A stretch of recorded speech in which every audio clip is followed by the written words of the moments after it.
So good afternoon, everyone. This is Audrey Russo, President and CEO of the Pittsburgh Technology Council. And it's a great day in Pittsburgh. Sun is shining, lots of change, and we also have a great guest today. So in a moment, I will introduce our guest, but in the interim, I want to give a shout out to Huntington Bank for being our incredible partners for so long and taking a chance on us in doing all the experiments that we do each and every day. And, we've been doing this since the beginning of COVID. And it's great to have an opportunity to connect all across the community with people who are just doing incredible things. And today is no different.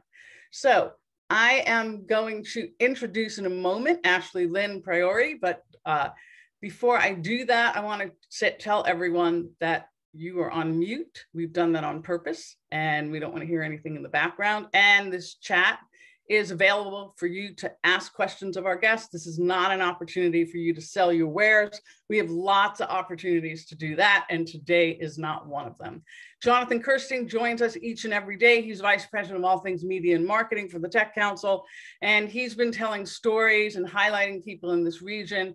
I want to say, Jonathan, for a quarter of a century. Does that sound crazy? Well, it's getting very crazy. Yeah. It sounds a little crazy, I know. It sounds a little crazy, but we're recording today's show as we do each and every day, and we have a whole archive of amazing people that we've been talking to. So I'm going to bring up to the forefront Ashley Lynn Priore. I call her Ashley. I don't call her Ashley Lynn. And for those of you who don't know her, I would say fasten your seatbelts, because we are going to have a really fun conversation. You're going to be blown away by all that she's been doing over the last, I want to say, decade, right, Ash? At least the last decade. It's crazy. And it's crazy. And she's relentless. So you're going to be, I know that you'll be thrilled. So Ashley, thank you so much for taking the time to join us today. We are recording the show, and so people have an opportunity to listen to it at their leisure as well. So thanks for taking the time. I know that you are busy, but I want to just set the stage a little bit. And we're going to talk about Queen's Gambit, but I really want to set the stage in terms of who is Ashley and what's her journey been today? What are the things that you feel that all of us need to know about you and your work? Because we'll talk about your why and your purpose as well. Mm-hmm. Well, thanks so much for having me. I watch these all the time, so I'm really excited. I think the first thing is that, I'm from Pittsburgh, so I grew up here. I went through that phase that I feel like all Pittsburghers do when you're about 15 years old and you're sort of like, I really want to leave. Like, I went through this phase where I wanted to leave. I didn't want to stay in the city. I felt like I knew everything about the city. I've been, I was at the point, I've been to Squirrel Hill, I'd done everything. And I just felt this urge that I wanted to do something more. But going back in time, when I was really, really little, I was always that kid that wanted to be doing things. So I was always busy. I always had this mindset that I needed to be doing something productive. And I just remember my mom always coming home with these tons of library books about presidents. And granted, they all were full of old white guys on the cover, but I still had this urge of wanting to know more about what were these leaders doing? What was their history? But I was really interested in their own personal life. So I would always write about, who these leaders were. I would write about George Washington and his early life. And, also I will say that a lot of my biographies came from Wikipedia.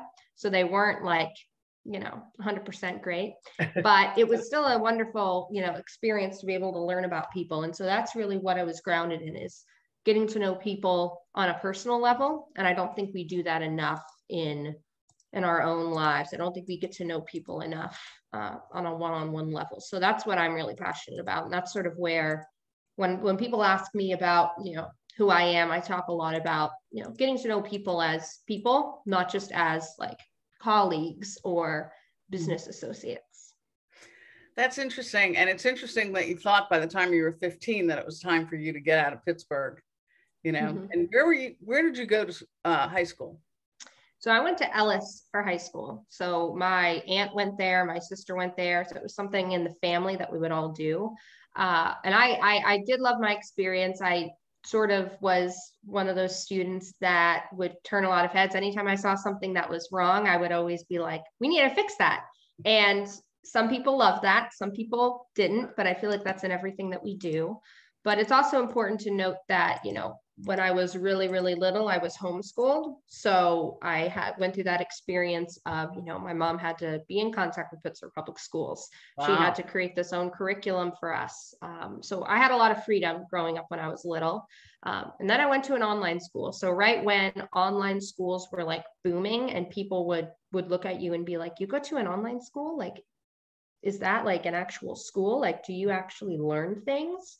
So that was a new experience for me. And then I went to St. Edmunds in Squirrel Hill. And then I went to Ellis. So I had 4 very different early learning experiences. So that was a big part of my life too. So I basically tell people I've been in every type of school that you can imagine. And so now what are you doing? I'm at Pitt now. So I'm studying English and political science. So I did decide to stay in Pittsburgh, but I didn't go to Duquesne, which is where all my siblings went, where my dad went. So I was the kid that did something very different. So at least I did something different. That's great. And so when do you finish? I finish technically in 2022, so next year, which is very weird. I feel like it's flown by. It has swung by, but you've been busy doing a lot of things. So let's go back. Let's go back to playing chess. Mm-hmm. So you started playing chess really young, which mm-hmm. is the best time to play chess. Yes, because you're learning all of these new skills. Tons of research shows that when you play chess at an early age, you have better standardized test scores and critical thinking skills. So it's great to learn early. And I learned when I was, I say I learned, but I feel like I already knew what I was doing. But I started to play when I was about 4 years old. What do you mean you always knew what you were doing? So I watched my brothers play. And this is something that's really important, I would say, because chess is still very male dominated. I mean, growing up, it continues to be male dominated. But my brothers learned how to play. My mom didn't know how to play. So she wanted our dad to teach her kids. My brothers learned first because they were the boys in the family. So I just watched them. And my sister and I got really upset because we were like, why are they learning chess? Why aren't we learning chess? Like, what's this difference between them? And keep in mind, I was only 4. So my parents were probably worried I was going to like eat the pieces and choke. I don't think they were thinking about like, she wants to, play this game. And so I just watched my brothers play. And I was that annoying little sister, like peeking over and seeing what they were doing. And then one day I asked my dad to play with me. And he was like, you don't even know how to play. And I was like, no, it can't be that hard. I mean, like, you just like move things. And I ended up beating him. And he was like, what's going on? I remember my mom was like peering through like the kitchen door and she was like, what's going on? It was like my parents thought it was a big deal. My brothers were like, no, like, this is all us. Like, we taught her. Taught me. But and I just learned and I adopted the pieces and I knew how they moved. I just did it by observation. And then we all did tournaments together growing up. So it was a big tournament scene. Pittsburgh used to be a big place for chess. People from all over the country would come here to play in the early 90s. So if you wanted to play chess, you would come to Pittsburgh. But that really started to decline when I got engaged in it, probably in the early 2000s. So for 10 years, Pittsburgh was on top. Well, what happened? Do you know what the shift was? So I think that a lot of the chess teachers that were here, they left. I think that opportunities emerged in New York and St. Louis, and no one was here to really cultivate it and continue to bring it forward. So grandmasters wouldn't come here anymore, but it was a big part of chess. I mean, Pittsburgh Chess Club was established by Andrew Carnegie's steelworkers. So it was always a big part of Pittsburgh's history. I had no idea. So, okay, so you play chess, you're in these tournaments, you're, doing really well, it's part of your life. And then you decide at what age and at what period of time in your life to start a nonprofit? So I began teaching when I was 8. So my brothers did classes at our local library. And they were going to get ready to high school and then college, and we needed someone to take over. And I was so persistent on teaching these classes. And I said to my mom, I really want to teach this class. I'm going to go in and recommend myself. My mom's like, you're 8. Like, I don't know if parents would feel comfortable with an 8-year-old teaching their kids how to play chess. And I was like, no, we're all young people. We're humans. Like, we can do this. And so she worked at the library, and, you know, my mom did. And she was like, well, I think you should wait. So me being me, and looking back, I'm like, if my kid ever did this, I would be so mad. But I went to her boss and I was like, hey, I really want to teach this. And her boss was like, okay, that's fine. And I was like, really? And she's like, yeah, you could have just had your mom set it up. And I was like, but she said no. And I like threw her under the bus. And it was great though, because her boss was just like, yeah, let's do it. And so I started to teach. And then I saw that all of my students were boys, and parents were just bringing in their sons to play. And that was very frustrating for me, because I thought as a young woman, I could help get other young women engaged. So I started to teach at more places and continue to notice that trend.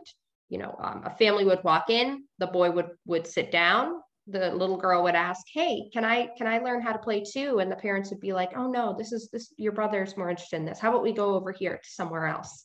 And so I kept noticing that. And I wanted there to be a space in Pittsburgh where young women could learn chess, or it could be just an inclusive space. Because growing up, I would go to tournaments. My sister and I would be the only women there. And that's very frustrating when you're a young person and you don't see anyone that looks like you. You know, so I wanted to start Queen's Gambit, and I took out a huge piece of paper from my mom's room, and I just mapped out ideas. I just threw out all of these crazy ideas that I had. I was like, we could have, you know, chess teams, and we could get, you know, there to be a big space in Pittsburgh that, you know, houses all of these chess activities. And I just threw all these ideas on paper. And then I just researched, you know, how do you start a nonprofit?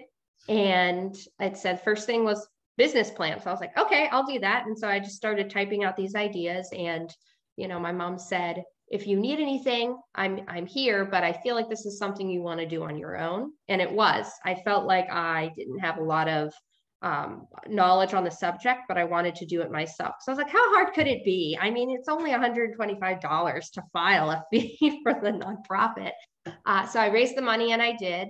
And I connected with a couple of Pittsburgh leaders, you know, like Max King, who was so gracious to meet with me. I just reached out to him and I said, hey, this is what I'm doing. Can you help me? And he gave me advice. And that's when I started to network with people and just gain this advice. And then Queen's Gambit emerged. I remember getting the letter for the nonprofit in the mail. And I was like, hey guys, look at this. I was showing my siblings, and they're like, oh, I didn't even know that you applied for that. And I was like, yeah, I just did it. And I was so excited. And I don't think they knew what it meant until like I got the website going, and then it started to become more real.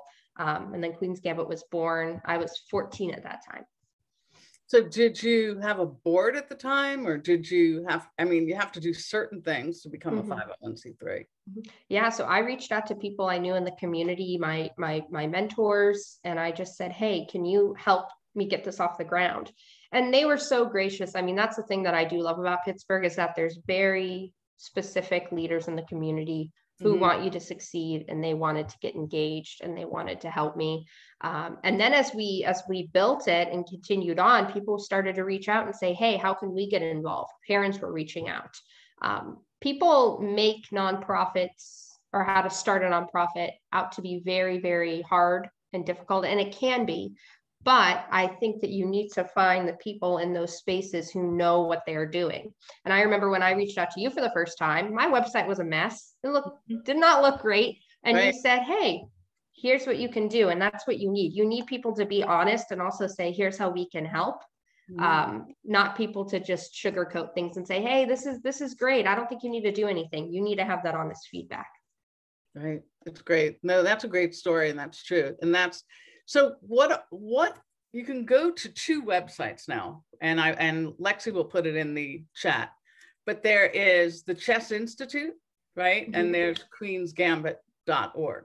So let's sort of fast forward, right? So what kinds of things, if you go to the queensgambit.org site, you can see the kind of offerings that you have. Have you been able to offer things during COVID?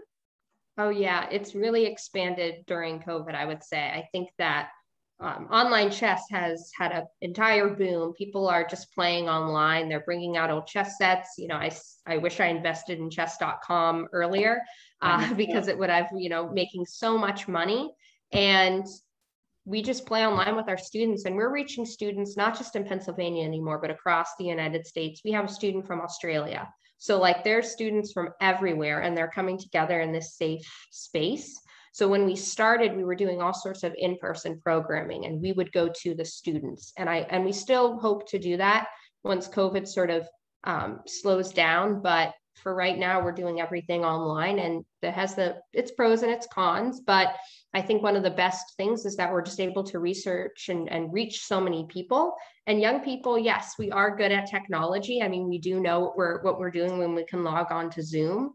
And students feel comfortable in that way. I mean, that's how I was raised. I literally went to school in a place that looked like Zoom before Zoom was created. So we sort of shifted. And during that time of, I would say between 2018 to 2020, I was doing other things outside of just chess programming. So I would meet with businesses, or I would meet with foundations in general, and I would say, hey, do you guys teach strategy to your employees? Like, do you talk about what strategy is? Because I would always talk about chess as this, not as a competitive game and as a very intense, you know, sort of Beth Harmon route. I mean, people can go that way, right. But I view it as chess teaches these skills. These skills everyone needs to know. How can we implement chess into schools, into businesses, into all of these places, so that we are talking about this vehicle for change? So we know that chess teaches you how to think about problems, how to come up with problems that might arise, how to come up with multiple solutions, everything that is needed for life. And that's how we, you know, that's how the Strategies Corporation was formed, because the Chess Institute is a nonprofit. It teaches chess to the community. It is a very much that historical aspect where it's like, if you want to do chess classes and clubs and tournaments, you can come here. But the Strategies Corporation was what I really became to just love, talking about chess as a way to solve problems, and also using chess in a way that it can be innovative for the future, because someday chess will probably be solved. I mean, it's not, you know, that day I hope is not for a long time, but it won't put us out of business, thankfully, because it's about the journey of it, the journey of finding the checkmate, not that end result. And that's what life is. I mean, we don't, you know, look towards like the end of life. We look towards what's in the middle of it. So that's interesting that it would be solved. I've never really thought about that, but I guess you're probably right. There's so many variables, but I guess you could figure it out. And I hope that doesn't happen. That's probably the old-fashioned side of me saying, I hope that doesn't happen, because I do think it's the journey. One of the things that you talked about, do you follow any of these kids? Like, do you know where these kids are that you've engaged with over the last 8 to 10 years? So I've been lucky that I've been able to create really strong relationship with these kids and these families, because again, it's that personal side coming out. I want to get to know people. I want to know their passions. And a lot of the students have become teachers for Queen's Gambit. They now teach some of our classes, which is really exciting. Some of them have become interns and just doing really cool stuff in the organization. You know, I had one student said, hey, I'm really interested in social media. And I said, well, what do you think about Queen's Gambit social media? And I told them to almost criticize our media pages, not in a way that would be, you know, here are all the things you're doing wrong, but here are the things that you can improve on. And they took that and they ran with it, and they're doing the social media now. So that's why I love learning about what students are doing. And I think that educators are so good at that. You need to know everything about the child, have a holistic viewpoint, so that you can really help them in the best way possible. Some of my students have, you know, continued with chess, but they're also, you know, doing other things too. They're interested in government or starting their own nonprofit. And that's one of the things the Strategies Corporation does. We help students come up with these own ideas and implement them, because I had a pool of mentors who helped me, and I want to make sure that they have that same support. So meanwhile, you're going to school, right? And you're also very active civically. You know, you have a big why around that. And I can see how it's all knit together because I know you a little bit. But what might you tell people in terms of, like, going to school, having a purpose, all this activity. I know that you're a big doer. Not everyone, can achieve your level of productivity, but you have a lot of passion around civic engagement. So can you sort of tie that together in terms of, the chess piece and then moving into civic engagement? I think it has to do with when I grew up, I saw all of these inequalities in my community. So I would see that there were not a lot of women at tournaments. I would see that they would give away a pink top girl trophy. And when there are only 2 girls at a tournament, like my sister and I would always get it. And so it would just become like a Priore household trophy that you would take home. And so like, I noticed all of these inequalities, and I was really interested in why they were happening. And I think a lot of times young people are sort of just are forced to like, look at all the positives. We're supposed to think about everything that's great in our community and network in a positive way and get internships and think about, it's all about the positive. And I love the positive, but at the same time, life is also full of negatives, and your organization wouldn't exist, mine wouldn't exist if we weren't solving a problem. And I view everything as sort of, problem solving. That's what chess is about. I mean, you have a problem. How can you come up with multiple ways to solve it? And when I was interacting with nonprofit leaders for Queen's Gambit, a lot of them would look at me and either have 2 responses. They would either say, oh, this is so great. How can I help you? Not how can we help each other? How can I help you? Or you seem really young. I think your ideas are going to shift. So you probably shouldn't like put a lot of time into this. Those were like the 2 responses. And young people get that all the time. I mean, I've gotten that so many times, so I'm just used to it. And, Queen's Gambit, I was like, we could do a lot more with this. So one project I'm working on is about getting more young people on boards, because nonprofit boards are historically filled with older white guys. And that's just a fact. And, we are working on Y22 as a youth on boards movement. I have friends from Pitt and other mentors who are on the board, and we just talk about how can we make boards more inclusive? How can we provide training for young people? Everyone's worried about how young people don't have enough background or training to get on nonprofit boards, but we should also talk about how nonprofit boards don't know how to interact with young people. So we do both of that work. We work with organizations to provide training. We work with young people and then do board matching. So my entire life is always about like finding a problem and saying, well, how can we solve that? So anytime someone approaches me and they say, hey, I'm really frustrated about this, I'm like, well, what can we do about it? And that's why I love doing all of these different projects, because to me, it's not, doing like tons of different work and trying to build a resume. It's about, no, I'm trying to solve these problems because we have a community. We need people to solve problems. So we should all work together to do that. And I wish that civic engagement was taught more at schools. It's just not taught enough. Students sometimes don't know that term. They're doing the work, but they're not encouraged to do it. And you're right. We don't talk about that at all. And we learn it. We fumble into it. For those of us that like to solve problems, we just fumble and stumble into it. And so you have been pretty active. You were very active in terms of the Biden administration and the election process there. You've been active in local. So can you talk a little bit about that? I mean, what kinds of things that you're optimistic about, but some that, maybe you should be concerned about and that we should think about in terms of solving problems? Because we have a big change.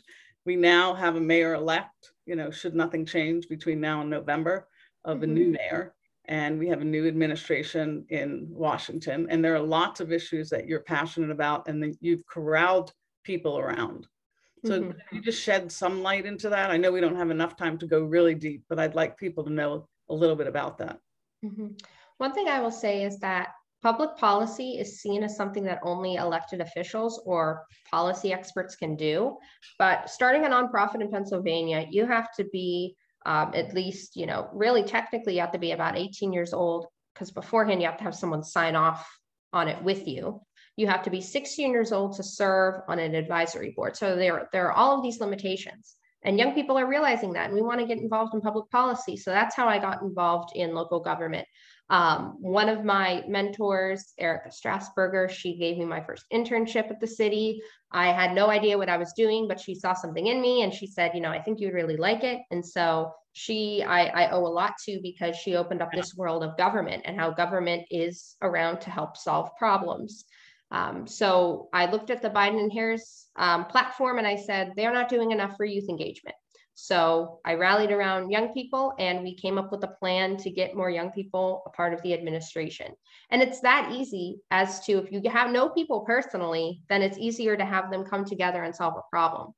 And then with local government, I'm just all about youth engagement. How can you engage underserved communities and communities that are not highlighted? And creating youth councils. And that's something that we did with the Gainey campaign. I mean, we had young people who were just like, hey, I want to have a seat at the table. And we're not like sugarcoating things. I mean, young people come up with big lists of things that they want to see change. And that's what's exciting. I think sometimes people look at an elected official and they're worried to say something. They're like, they want to praise them. And young people are just like, no, we need to have a world to live in, you know, because climate change. So that's what young people do. And that's what I'm passionate about is connecting citizens, especially young people, with their government officials, because you're connecting solutions and problems together. And when you say young people, what does that mean? What's the operative definition of that? I define young people as 25 and under, because after doing some research, we found that most postgraduate, so especially after grad school, they have many opportunities, young professional boards, they have, different fellowship opportunities. But if you are under 25, you do not have those same opportunities. And almost every law is against you. Like you can't even rent a car. No, you can't rent a car. That's crazy. Yeah. And so it's about how can we get those voices at the table. I'm all for anyone under 40, helping and supporting them. But I think we need to do a better job of getting Gen Z and younger to have the opportunities that millennials and ups have. So what do you want to say to the tech community as we wrap up here? What do you want to say? That, you worked on the campaign for the mayor-elect. Okay. So obviously you're feeling optimism there, right? Mm-hmm.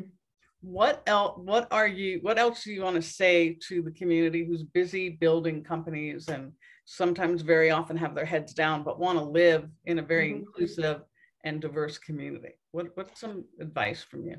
Well, I would say that, strategy connects with everything. So make sure that you are encouraging your employees and staff to think about strategy and what the long-term goals are.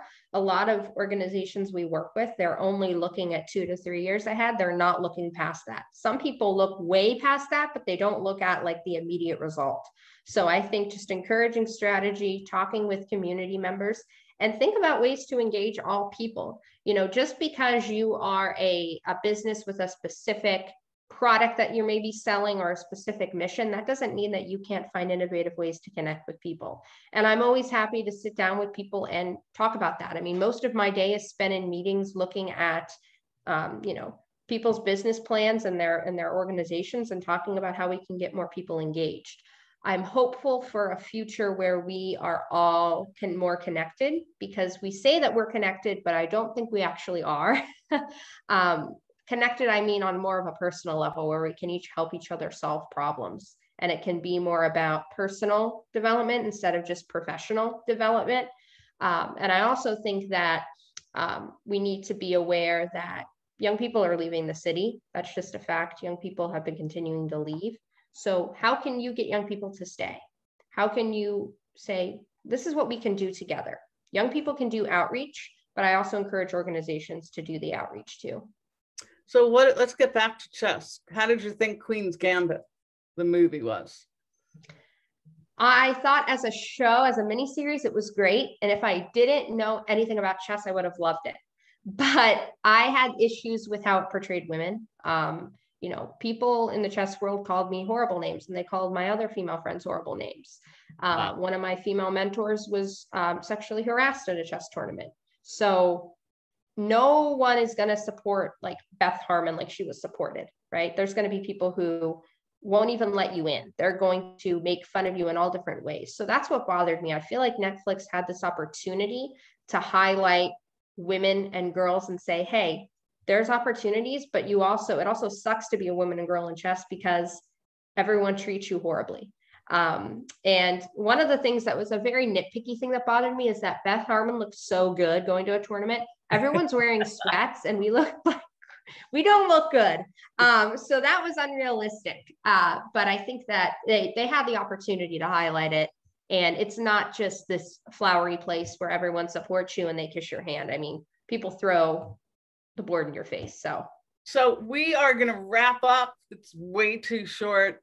It's always great having you. Larry Joy is saying Ashley's clearly wise beyond her years. I would say, yeah, no surprise to me. But there are lots of things she's interested in. I want to thank everyone for joining us today. Thank you so much, Ashley, for your work, your passion, why you do what you do. We will stay connected as always. And if anyone is interested in the work she's doing, she's really easy to find. There's lots of ways to support her organizations. And let's make a difference in doing the we. So Jonathan, what is up for tomorrow and the day after, I think? Well, tomorrow we are preparing ourselves for the dynamic duo at the IEEE, the Institute for Entrepreneurial Excellence, to talk to us about how we can build more businesses in underserved communities. Should be a really good program. And then, of course, we have the Children's Museum stopping by on Friday as well, too. So we are rounding out the week with some really great guests. Ashley, thank you so much for being with us. Take care, everyone. Enjoy the rest of your day. You're getting a lot of thanks in the chat. Thanks, Jonathan. Thank you.